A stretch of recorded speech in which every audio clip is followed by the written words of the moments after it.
Sēdam. Nu. Viss, paldies. Viss kārtībā, jā.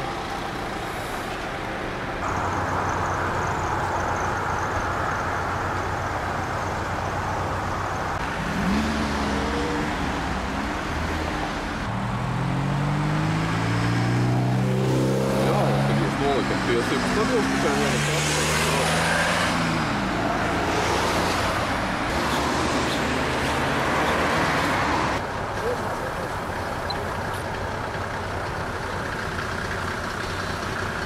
Jums nav? Jā.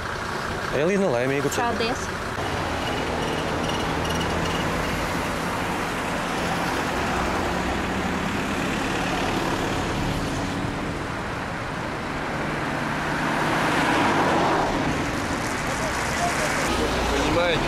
Да, я мне высветило, я не могу.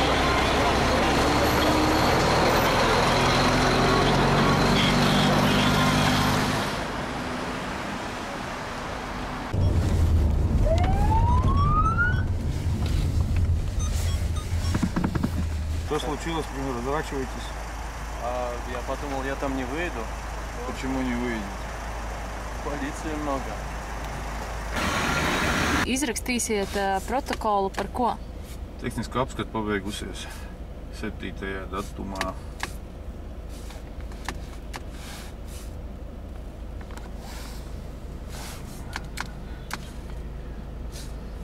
Un cik ir sots? 40 līdz 80. Ja nebūs pārkāpuma, būs minimālais. Minimālais sodījums. Šodien platiņu. Divās lietās pārēsim. Mēneša laikā jāapmaksā jebkurā bankā.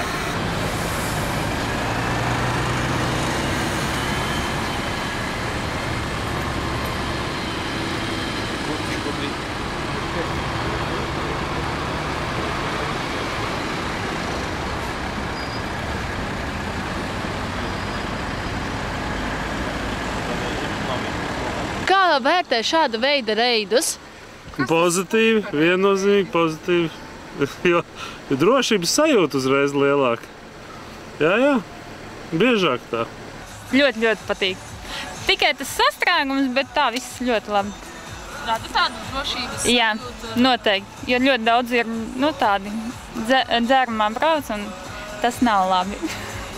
Tad šodien tika rīkots tāds policijas masveida pārbaudes ar mērķi atklāt, ar mērķi pārbaudīt vairāk vadītājus, ja gadījumā kāds izdomājas sēsties pie stūres alkoholisko dzērienu ietekmē. Šis reizes tika rīkots no 16. līdz 19. Jāsaka godīgi, no vienas puses prieks ir, kad mēs neesam neviens no auto vadītājiem nav brauc alkoholisko dzērienu ietekmē, varbūt ar nelielām promilēm likuma robežās. Ir pāris, varbūt tādi sīki pārkāpumi, bet pēc būtības šī reida mērķis vairāk ir tāds preventīvs raksturu ar tādu domu, lai tomēr sabiedrība zinātu, ka policija, teiksim, šādas aktivitātes rīkos arī turpmāk. Un tie, kas varbūt tomēr domā sēsties pie stūres alkoholisko dzērienu ietekmē, tomēr atturētos no tā, zinot to, ka tādas aktivitātes ir iespējams.